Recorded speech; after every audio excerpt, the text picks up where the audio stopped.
Hey guys, this is Gavin here with another Savvi tutorial video.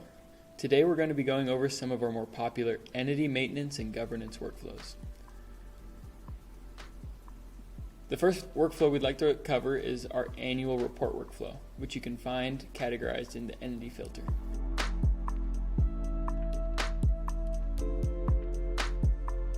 The annual report can be completed for whichever state you select.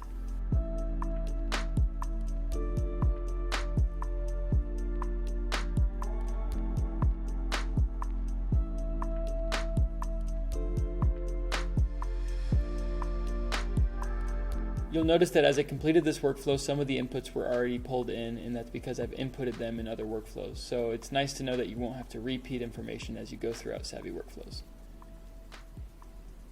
So now that I've collected the inputs, it's taken me to this page where it's outlining what the state fee will be. For Delaware, it is $450, and as I submit that task, I'll be able to finalize that payment.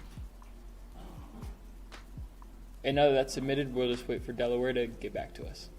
The next workflow we're going to cover is our foreign entity state setup workflow.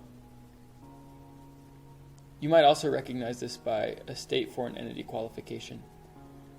And here I'll select whichever state I have operations in, whether that's an employee or office space.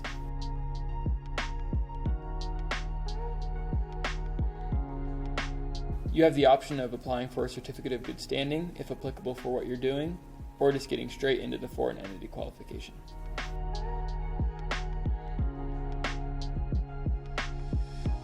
As you complete this workflow, make sure you have your EIN on hand as well as the list of any directors or officers you wanted to include in this filing. And then it's also important to note that as you select your operating state, select the state that you want to file this foreign entity for. Once I get to this page, I can see that my foreign entity qualification is awaiting submission, and the fees included would be whatever the state-specific fee is, as well as our filing agent and registered agent add-on subscriptions. Some other important workflows included in the entity filter would be setting up your bank account, requesting add-on services such as assisted formation, assisted entity conversion, setting up your cap table, or a simple corporate cleanup. Or if you've already registered as a corporation in a state that isn't Delaware, we can help you convert to Delaware here.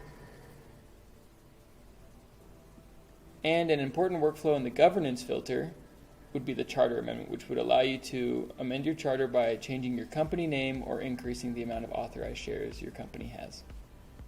Thanks everyone for joining this entity maintenance and governance tutorial. If you have any further questions, be sure to refer to our on-site chat function here in the lower right-hand corner, and please like and subscribe.